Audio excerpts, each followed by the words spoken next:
हरे कृष्णा।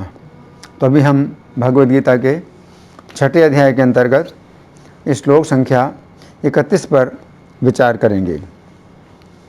सर्वभूतस्थितं यो मां भजत्येकत्वम् आस्थितः सर्वथा वर्तमानोऽपि स योगी मयि वर्तते।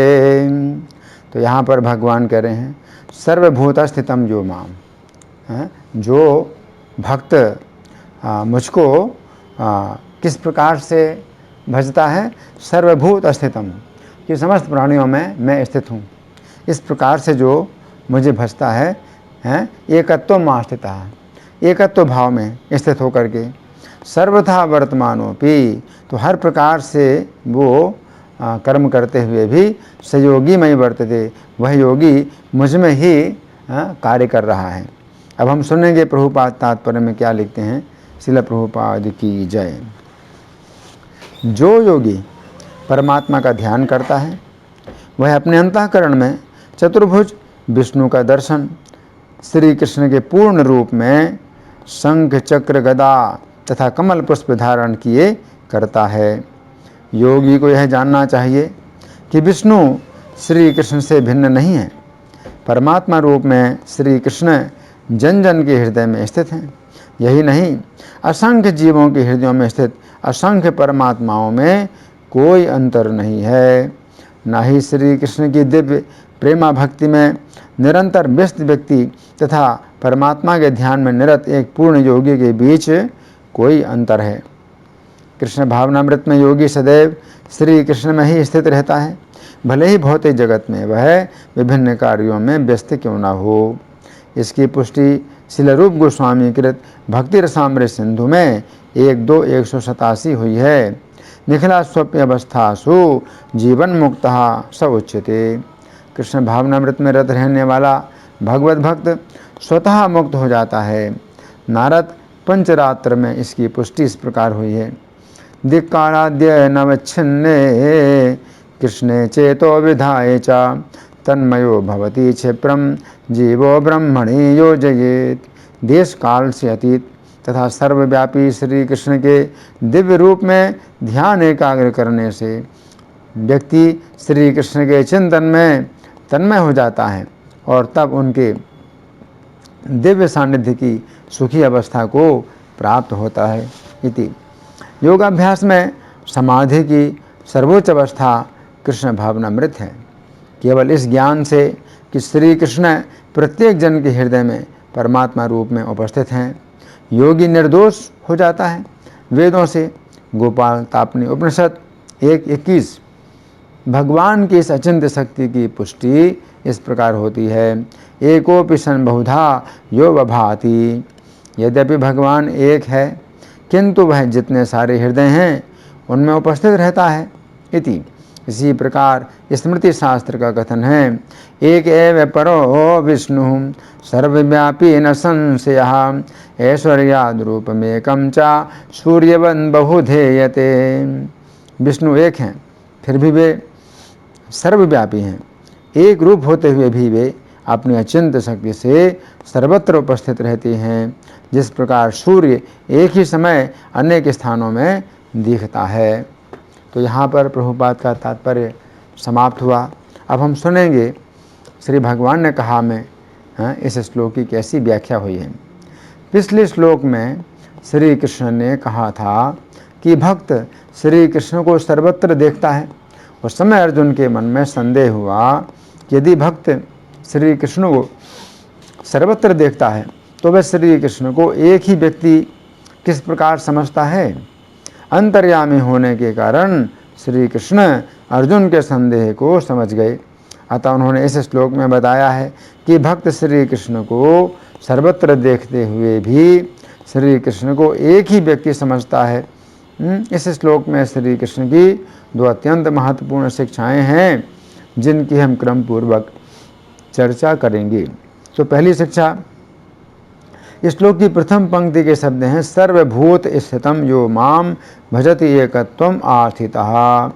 अर्थात जो व्यक्ति समस्त प्राणियों में स्थित मुझको एकत्व में भजता है। एकत्व शब्द का पहला अर्थ तो ये है कि जो भक्त श्री कृष्ण को सर्वत्र देखता है वो जानता है कि श्री कृष्ण ही प्रत्येक जीव के साथ हैं। श्री कृष्ण एक हैं, परंतु वे अपना इस प्रकार विस्तार करते हैं कि वे प्रत्येक जीव के साथ परमात्मा के रूप में अलग अलग के समान रहते हैं। गीता 13:17 में श्री कृष्ण कहते हैं कि वे सभी प्राणियों में इस प्रकार स्थित हैं मानो वे विभक्त हो गए हो, परंतु वे विभक्त नहीं हैं। उक्त श्लोक के तात्पर्य में श्रील प्रभुपाद लिखते हैं, भगवान सबों के हृदय में परमात्मा रूप में स्थित हैं। तो क्या इसका अर्थ ये हुआ कि वे बटे हुए हैं? नहीं, वास्तव में वे एक हैं। यहाँ पर सूर्य का उदाहरण दिया जाता है। सूर्य मध्याह्न के समय अपने स्थान पर रहता है, परंतु यदि कोई चारों ओर 5000 मील की दूरी पर घूमे और पूछे कि सूर्य कहाँ पर है, तो सभी लोग यही कहेंगे कि वह उनके सिर पर चमक रहा है। वैदिक साहित्य में ये उदाहरण ये दिखाने के लिए दिया गया है कि यद्यपि भगवान अविभाजित हैं, परंतु इस प्रकार स्थित हैं मानो विभाजित हों। यही नहीं, वैदिक साहित्य में ये भी कहा गया है कि अपने सर्वशक्तिमत्ता के द्वारा एक विष्णु सर्वत्र विद्यमान है। जिस तरह अनेक पुरुषों को एक ही सूर्य की प्रतीति अनेक स्थानों में होती है इति। अभी सूर्य का उदाहरण देकर समझाया गया कि परमात्मा एक होते हुए भी उसी प्रकार सभी जीवों के हृदयों में स्थित हैं। जिस प्रकार सूर्य एक होते हुए भी अनेक स्थानों में दिखाई देता है, परंतु सूर्य तो एक जड़ वस्तु की तरह अनेक स्थानों में दिखाई देता है, परंतु परमात्मा तो प्रत्येक जीव के साथ रहते हैं तथा वे प्रत्येक जीव के साथ मित्र के समान रहते हैं। वे प्रत्येक जीव के साथ इस प्रकार मित्र बनकर रहते हैं कि मानो अलग अलग व्यक्ति हों। वे प्रत्येक जीव की इच्छा के अनुसार उसे ज्ञान देते हैं अथवा ज्ञान को ढक देते हैं। वे प्रत्येक जीव के पिछले अनेक जन्मों की इच्छाओं तथा कर्मों को जानते हैं तथा जीव की इच्छा तथा उसके कर्म के अनुसार उसका मार्गदर्शन करते हैं। ये श्री कृष्ण की अचिंत्य शक्ति है कि वे प्रत्येक जीव के साथ अलग अलग मित्र की तरह रहते हैं। तो अभी तक हमने एकत्व शब्द की प्रथम व्याख्या की, परंतु अब एकत्व शब्द की दूसरी व्याख्या करेंगे। यहाँ पर श्री कृष्ण कह रहे हैं कि योगी जिस विष्णु रूप का अपने हृदय में ध्यान करते हैं उन्हें समझना चाहिए कि श्री कृष्ण जो मनुष्य के रूप में लीलाएं करते हैं वे श्री कृष्ण तथा हृदय में स्थित विष्णु एक ही हैं। योगी को एकत्व में स्थित होना चाहिए कि मनुष्य के रूप में लीलाएं करने वाले श्री कृष्ण तथा सभी प्राणियों के हृदय में स्थित विष्णु एक ही तत्व हैं। ये सभी विष्णु श्री कृष्ण के ही विस्तार हैं। जिस प्रकार एक ही दीपक के द्वारा अनेक दीपक जलाए जाते हैं, उसी प्रकार श्री कृष्ण आदि पुरुष हैं तथा श्री कृष्ण से ही असंख्य विष्णुओं का विस्तार होता है। जिस प्रकार सभी दीपकों का प्रकाश समान होता है, परंतु फिर भी जो पहला दीपक है उसकी विशेषता है कि उसी के द्वारा सभी दीपक जलाए गए हैं। उसी प्रकार श्री कृष्ण ही आदि पुरुष हैं जिनसे असंख्य विष्णुओं का विस्तार होता है। ये बात समझने की है कि यद्यपि श्री कृष्ण से असंख्य विष्णुओं का विस्तार होता है, परंतु श्री कृष्ण की शक्तियों में कोई कमी नहीं आती है। कुछ लोग अज्ञान के कारण सोचते हैं कि जिस समय श्री कृष्ण से असंख्य विष्णुओं का विस्तार होता है उस समय श्री कृष्ण समाप्त हो जाते हैं तथा जिस समय प्रलय होती है उस समय सभी विष्णु मिल जाते हैं तथा सभी मिलकर श्री कृष्ण बन जाते हैं। तो ऐसी बात नहीं है। वे लोग मिट्टी के ढेले का उदाहरण देते हैं कि जिस प्रकार मिट्टी का ढेला टूटने पर अनेक छोटे छोटे टुकड़ों में बढ़ जाता है, उसी प्रकार एक श्री कृष्ण से अनेक विष्णु बन जाते हैं तथा जिस प्रकार छोटे छोटे टुकड़ों में बढ़ जाने पर मिट्टी का ढेला नहीं रहता है, उसी प्रकार अनेक विष्णुओं में बढ़ जाने के कारण श्री कृष्ण भी नहीं रहते हैं तथा जिस प्रकार उन छोटे छोटे टुकड़ों को पानी में सानने पर पुनः मिट्टी का ढेला बन जाता है, उसी प्रकार प्रलय के समय सभी विष्णु आपस में मिलकर श्री कृष्ण बन जाते हैं। तो यह उदाहरण श्री कृष्ण के साथ लागू नहीं हो सकता है, क्योंकि श्री कृष्ण का शरीर भौतिक नहीं है। जिस प्रकार श्री कृष्ण ने गीता 2:23 में कहा है कि जीवात्मा का विभाजन नहीं हो सकता है कि एक जीवात्मा के 2 टुकड़े हो जाएं तथा उनसे 2 जीवात्माएं बन जाएं, उसी प्रकार श्री कृष्ण का विभाजन नहीं हो सकता है कि श्री कृष्ण के टुकड़े हो जाएं तथा वे टुकड़े विष्णु बन जाएं। यहाँ पर इस उपनिषद का पहला मंत्र लागू होता है, जिसमें कहा गया है कि जो पूर्ण तत्व है उससे अनेक पूर्ण पुरुष निकलते हैं तथा जो आदि पूर्ण पुरुष है वह पहले की ही तरह पूर्ण बना रहता है। अब दूसरी शिक्षा, श्लोक की दूसरी पंक्ति के शब्द हैं सर्वथा वर्तमानो अपि सहयोगी मयि वर्तते, अर्थात वह योगी जीवन की प्रत्येक स्थिति में मेरे हृदय में ही रहता है। यहाँ पर श्री कृष्ण कह रहे हैं कि योगी अर्थात भक्त श्री कृष्ण के हृदय में ही रहता है। इसका अर्थ ये भी है कि श्री कृष्ण अपने भक्तों के बस में रहते हैं।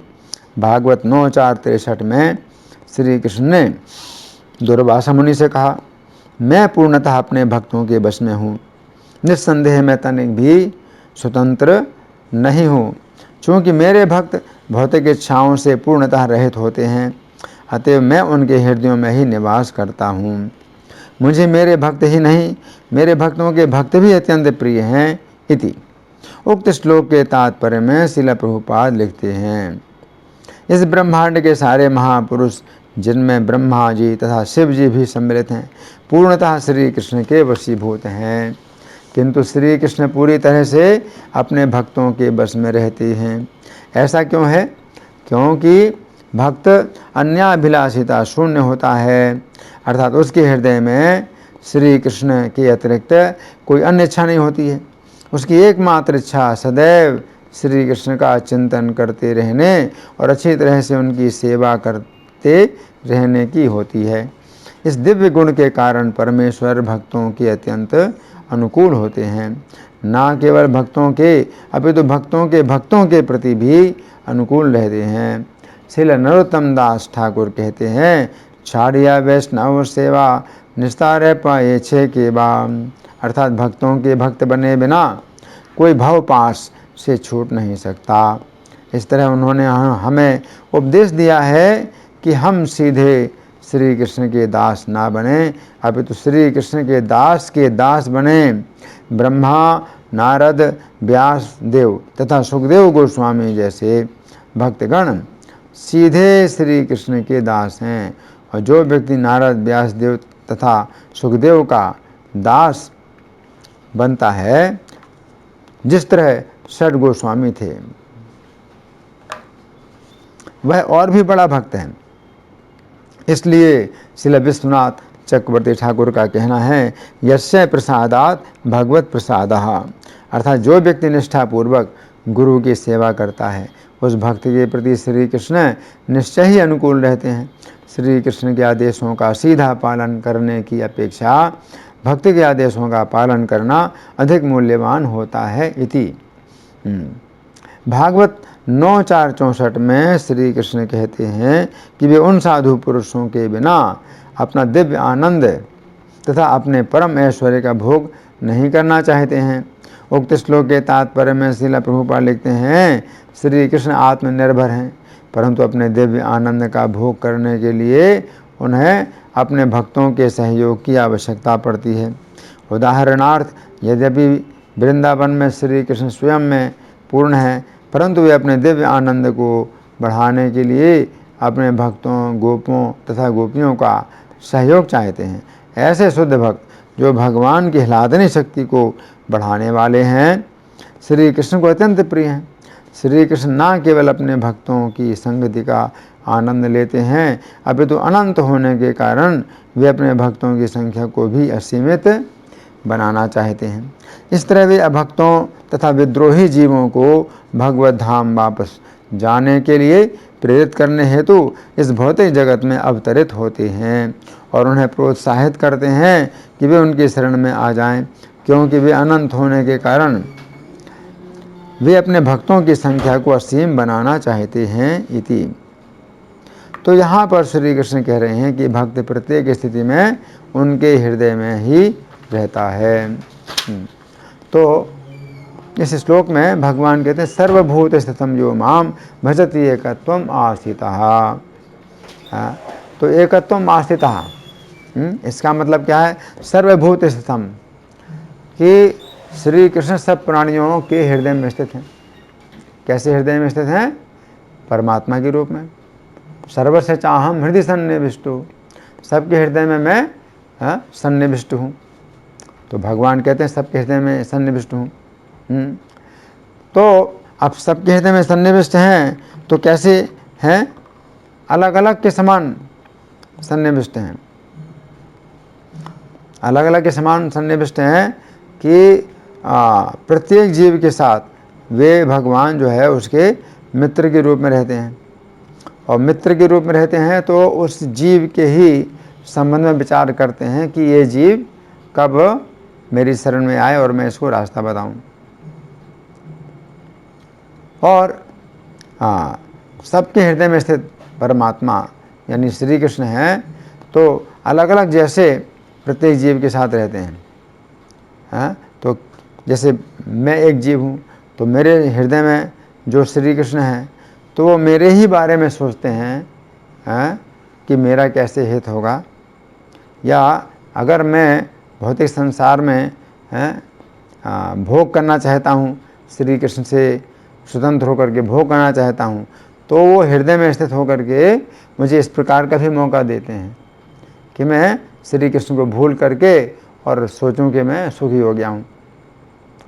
तो श्री कृष्ण अपनी माया के द्वारा सब जीवों को इसी प्रकार भ्रमित कर रहे हैं, क्योंकि जीव चूँकि भ्रमित होना चाहता है, तो इसमें श्री कृष्ण का कोई दोष नहीं है। लेकिन यहाँ पर श्री कृष्ण कह रहे हैं कि भजति एकत्व आस्थिता, कि मुझको एकत्व में स्थित होकर के भजन करे, एकत्व में स्थित होकर भजन करें। इसका मतलब क्या है कि जो श्री कृष्ण लीला के अनुसार जब प्रकट होते हैं, तो श्री कृष्ण को जो है जब संसार में प्रकट हुआ लोग देखते हैं तो असुर लोग क्या सोचते हैं? असुर लोग सोचते हैं कि ये मनुष्य हैं। असुर लोग नहीं सोच पाते हैं कि ये श्री कृष्ण पहले से ही सब प्राणियों के हृदय में स्थित हैं और वही श्री कृष्ण इस समय मनुष्य की लीला कर रहे हैं।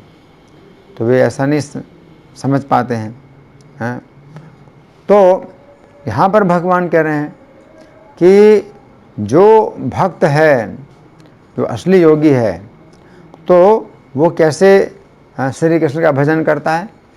एकत्व में स्थित, एकत्व में स्थित होकर के। एकत्व में यानी सब प्राणियों के हृदय में यही तो श्री कृष्ण है। एकत्व, इसे एकत्व कहते हैं। तो वो जो है, जो भक्त होता है उसके पास वो दृष्टि आ जाती है कि वो प्रत्येक प्राणी के हृदय में स्थित जो परमात्मा है, तो उनको और श्री कृष्ण को एक ही मानता है। एकत्व, कुछ भी अंदर नहीं समझता है कि नहीं वो कुछ अलग हैं और श्री कृष्ण जो मनुष्य लीला कर रहे हैं वो अलग हैं। नहीं, एकत्व में स्थित है ना। तो सर्वथा वर्तमानों भी सहयोगी में वर्तते।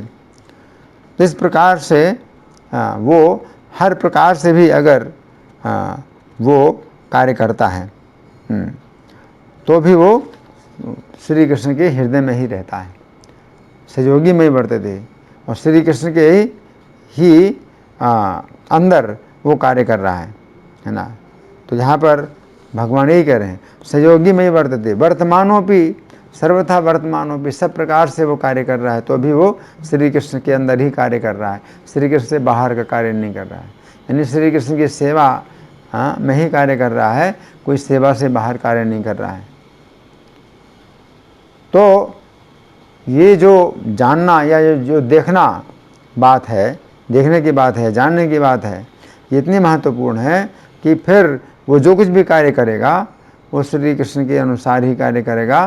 तो फिर ये विचार करने की ज़रूरत नहीं है कि वो क्या कार्य कर रहा है, क्या नहीं कार्य कर रहा है। फिर वो जो भी कार्य करेगा तो पूरा उसको श्री कृष्ण से मार्गदर्शन प्राप्त होगा। तो फिर उसे कार्य क्या करना चाहिए क्या नहीं करना चाहिए उससे किसी से पूछने की भी आवश्यकता नहीं है। तो जैसे प्रभुपाद जब उनके गुरु महाराज भक्ति सिद्धांत सरस्वती ठाकुर का शरीर छूट चुका था और प्रभुपाद जो है अकेले गए थे विदेशों में। तो विदेशों में जब अकेले गए थे तो वहाँ तो जैसे लोग थे वो सब भौतिकतावादी लोग थे। अब उनको मार्गदर्शन देने के लिए प्रभुपाद ही अकेले थे कि उनको मार्गदर्शन दें। लेकिन प्रभुपाद को मार्गदर्शन देने के लिए उनके गुरु तो नहीं थे। उनके गुरु भक्ति सिद्धांत सरस्वती ठाकुर शरीर छोड़ चुके थे। तो ऐसी स्थिति में श्रील प्रभुपाद को श्री कृष्ण ने शक्ति दी कि वो किस प्रकार उनका मार्गदर्शन करें। तो चूँकि प्रभुपाद इस एकत्व में स्थित थे कि जो श्री कृष्ण मंदिर में जिनका अर्चा विग्रह है और प्रभुपाद के पास भी जो राधा गोविंद का अर्चा विग्रह था, तो वे ही श्री कृष्ण प्रत्येक प्राणी के हृदय में स्थित हैं। तो ये जानते थे।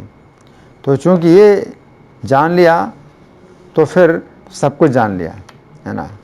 तो यहाँ पर फिर भगवान कहते हैं कि फिर विचार करने की जरूरत नहीं कि वो क्या कर रहा है और क्या नहीं कर रहा है। वो जो कुछ भी कर रहा है वो श्री कृष्ण में ही कर रहा है। धन्यवाद। हरे कृष्ण।